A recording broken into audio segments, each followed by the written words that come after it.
שלום, שמי ג'ודי, אני אסטרולוגית מערבית והלניסטית. אני חוקרת את השפה האסטרולוגית כבר מעל 20 שנה. הכנתי סרטון קצר על בני מזל הקרב שחוגגים החודש יום הולדת. מזל טוב, המזל השמיני בגלגל המזלות שייך לאלמנט המים. מזל עם הרבה רגשות, עומק, עוצמה, תשוקות. הם מוצאים את עצמם תמיד נמשכים לנושאים מורכבים, רגשיים, מנטליים. זה אנרגיה שמאופיינת תמיד בשאיפה לעומק, לגילוי אמת, לחקר. להתחבר למסתורין של החיים. הקרב נשלט על ידי שני כוכבים, מרס שמייצג אומץ, תשוקה, דחף, עימותים, פלוטו, כוכב שעסוק בעומק, במסתורין, בשינוי פנימי, בכוח פסיכולוגי. לדבר על דברים שאנחנו לא רואים מתחת לפני השטח, ועבודה רגשית עמוקה. הקרבים, יש להם נטייה לחקור את עצמם, את העולם הפנימי שלהם, את העולם בחיצון, מתעניינים פסיכולוגיה, התפתחות אישית, רוחניות, מיסטיקה, נושאים נפשיים, מנטליים. חשוב להם להבין מניעים פנימיים לגבי טבע האדם, החיים עצמם. הם יודעים להביט למקומות שאחרים לא מביטים בהם, תת מודע, מעגלי חיים ומוות. במיתולוגיה יש לנו דמות עוף חול, מספרת לנו על יצור שמסוגל להיוולד מחדש, מאפר. עוף החול מייצג את היכולת המופלאה לעבור מחזוריות בחיים, של חיים, מוות, לידה מחדש. תהליכי התחדשות פנימיים, שמאפשרים לנו לצאת ממשברים חזקים ומחוזקים. המעברים הדרמטיים האלו הם חלק בלתי נפרד מהחיים של הקרבים. הם מבינים ששינוי הוא חלק בלתי נפרד מהחיים וחיוני לצמיחה שלהם. הם במיטבם במצבי משבר, הם אוהבים להרגיש תחושת כוח ואת היכולת להתגבר על מצבים שאחרים מביאים לנקודת חוסר אונים. יש להם מודעות עצמית גבוהה, ביקורת, ושוב הרצון לחוות חיים ועוצמות רגשיות חזקות. הקרב שייך לאיכות שאנחנו קוראים לה באסטרולוגיה איכות קבועה, שזה אומר שהם אוהבים דברים ברורים וקבועים, והם לא אוהבים שינויים שהם לא החליטו להם, כי זה יכול לערער אותם, מכיוון שהם אוהבים לשלוט במציאות שלהם, הם לא רוצים דברים שיפתיע אותם, לכן הם נחזים במה שהם מכירים, מתקשים לשחרר. שוב, יש להם יכולת להשתנות ולהתחדש, והם עוברים תקופות שמאלצים אותם בחיים לעבור שינויים וטרנספורמציות.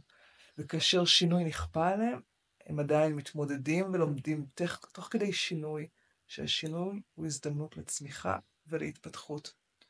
אני רואה קרבים בתחומי עיסוק כמו פסיכולוגיה, מחקר, שוב, היכולת שלהם להתעמק והרצון להבין את נפש האדם.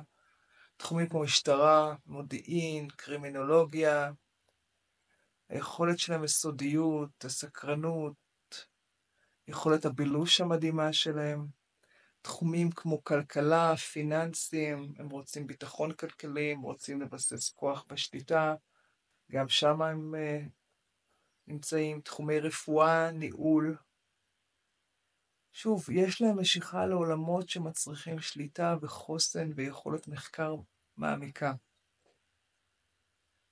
בואו נדבר קצת על כמה תכונות מאוד חיוביות של בני מזל הקרב. כמו שאמרתי, העומק הרגשי, היכולת לחוות רגשות בצורה עוצמתית, עמוקה.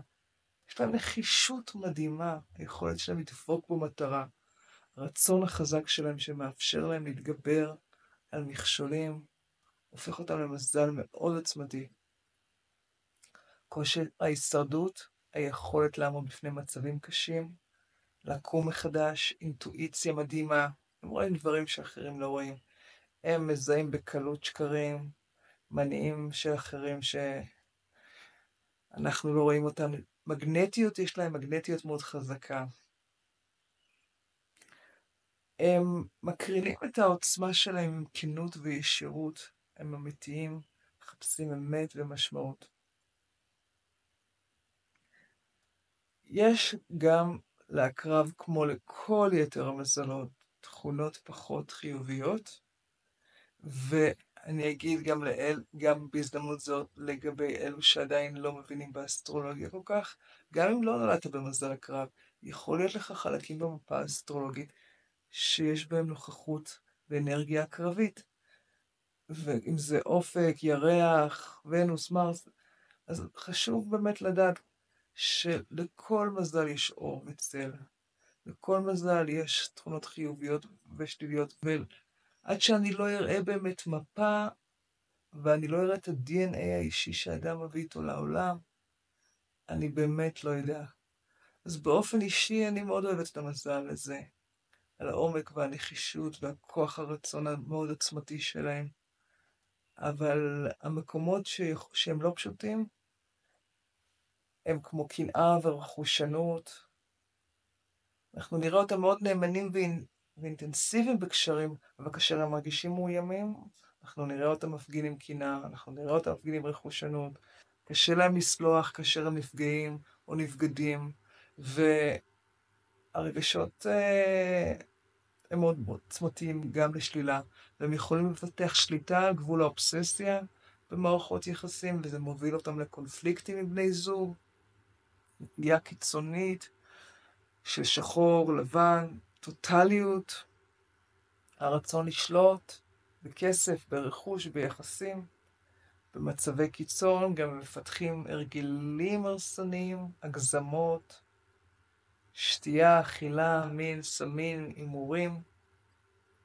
יש להם נטייה לחשוף חולשות של אחרים, להשתמש בזה כדי להרגיש עליונות או לעשות מניפולציה. לחלקם יש אהבה לדרמה, אז הם פשוט נהנים מדרמות וסערות רגשיות, אז הם עוברים מדרמה לדרמה, יכולים להיות מאוד חשדנים על גבול הפרנויה.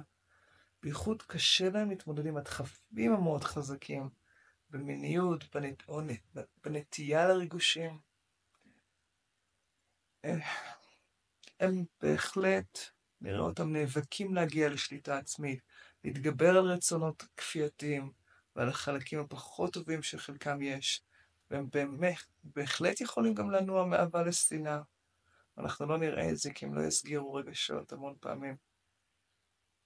אז אני רוצה גם להוסיף מילה על יחסים. הקרב מחפש קשרים אינטנסיביים בעלי עוצמה ומשמעות. לא מתאים להם מערכות יחסים שטחיות או חסרי עומק. כשהם ביחסים הם רוצים אינטנסיביות, והם מתמסרים עד הסוף. יש להם צד רומנטי, הם מעניקים בנדיבות. יחד עם זאת, הם לא כל כך מהרים לוותר על שליטה במערכות יחסים. הם יכולים להיות רכושניים, חשדניים, עד לפחות שנבנה מערכת אמון ביחסים. אהבה היא מחויבות עמוקה. הם דורשים מבני הזוג שלהם נאמנות ומסירות, כמו שהם נותנים. להקרב יש צורך עמוק בחיבור פיזי ואינטימי, וזה דרך עבורם להגיע לקרבה אמיתית. זה מזל שמחובר לעוצמות רגשיות. לכן מיניות היא חלק בלתי נפרד מהאמצעי לחיבור עוצמתי ועמוק, וזה מאוד חשוב להם. הקרב יעדיף צל על אור. לפעמים הוא יחפש מרחבים מוגנים, להסתתר בהם, וההתקפה היא ההגנה הכי טובה שלו. והוא תמיד ערוך לקרב, והוא אוהב צבע שחור וגם אדום, והקרב בא לנקות את השטח, להכחיד את אותם חלקים שעבר זמנם, להכין את העולם לצמיחה חדשה, משימה שקשורה לטיהור, אם זה באדמה, באוויר, במים, בביוב, בכלכלה, במניות, כספים, בעולמות נסתרים, ולזכור שלמרות שהוא נראה קשוח, הוא אחד המזלות הרגישים בגלגל המזלות. הוא יסמל התחדשות והרס, סקרנות אינסופית וחשיפה של דברים שנמצאים בעומקים של עצמו ושל האחר, סודות החיים. הוא בא גם לכבוש את היצר, ולעיתים הוא גם הולך לאיבוד בתאוות ויצר. שוב, זה מזל מדהים, זה מזל מורכב, אבל הוא בהחלט מדהים. אז ממש על קצה המזלג, כי הקרבים אפשר לדבר עליהם שעות, ובכלל על כל המזלות אפשר לדבר שעות. אבל אני מקווה שהיה לכם מעניין, תכתבו, תגיבו, תספרו אם זה מדבר אליכם. שוב לזכור שאני דיברתי רק על סמל פה, יש מינונים שונים במפה, ואני, מפה אישית אף פעם לא עושים הכללות. אבל כשאני מדברת על סמל אני חייבת לדבר בהכללה, אז להסתכל על התמונה הגדולה. תודה שהקשבתם, ואם אהבתם תסמנו לייק, נתראה בסרטון הבא. להתראות. שלום.